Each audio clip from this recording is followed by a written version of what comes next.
Welcome to this new journey.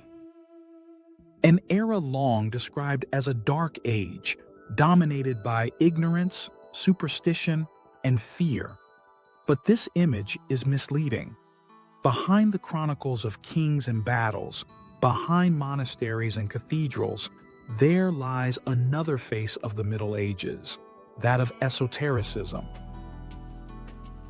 Here, philosophy, religion, and magic intertwine.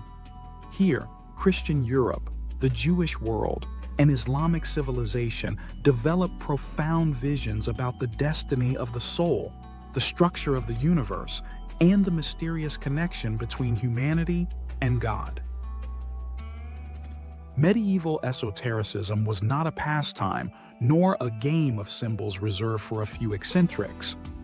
It was a serious, often risky path, capable of bringing those who walked it to new forms of wisdom, but also before the tribunals of the Inquisition. Let's start with alchemy. In popular imagination, the alchemist is a man locked in his laboratory, surrounded by alembics and crucibles, intent on turning lead into gold. But medieval alchemy is much more. There is the material pursuit of transmuting metals, but above all, there is a symbolic and spiritual meaning. The alchemist seeks not only what glitters, but his own inner self, the purification of the soul. Alchemy texts, such as those attributed to Geber or Albertus Magnus, are written in a deliberately obscure language, full of metaphors and symbols. Not because the authors wanted to confuse, but because they believed that the deepest mysteries should not be revealed to those who were not ready. In this sense, alchemy was an initiatory path. Whoever reads and understands the symbols can transform himself along with matter. Meanwhile, in the Jewish world, one of the most fascinating and enduring esoteric traditions takes shape: Kabbalah. It emerged as a secret interpretation of the scriptures. For the Kabbalist, the Bible is not just a text to read literally. Every letter, word, and number hides profound meanings. Through methods like gematria, which assigns numbers to the letters of the Hebrew alphabet, Kabbalistic sages sought to decipher the hidden code of creation. At the center of Kabbalah is the concept of Ein Sof, the divine infinite, unknowable, and inaccessible, which emanates the world through 10 spheres, the Sephiroth. Studying Kabbalah was not simple speculation, it was a spiritual journey. The Kabbalists meditated on the letters, contemplated the tree of Sephiroth, and practiced purification. The goal was to approach the mystery of God and, ultimately, to reunite the soul with its divine origin. Even in medieval Christianity, esoteric aspects abound. Figures like Meister Eckhart, a German Dominican, taught that God is not only a distant being, but an inner presence, discoverable within the soul itself. His sermons speak of a direct union with the divine, a spark of the soul identical to God. Powerful but risky ideas, which led to accusations of heresy. A century earlier, in Italy, Joachim of Fiore had elaborated a prophetic vision of history. According to him, after the age of the Father and the age of the Son, the age of the Holy Spirit would arrive. An era of renewal, peace, and direct spiritual knowledge. Many considered him inspired, others a dangerous visionary.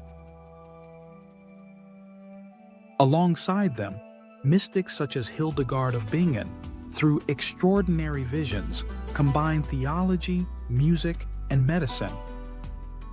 Her works, full of cosmic symbols and images of light, show how medieval mysticism was a form of Christian esotericism. In the medieval Islamic world, esotericism flourished in two main forms: Sufism, and Ismailism. Sufis are the mystics of Islam. They seek God not through reason, but through the heart.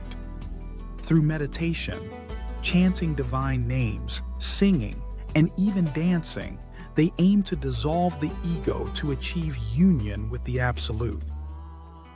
Poets like Rumi left extraordinary verses about mystical love and divine ecstasy.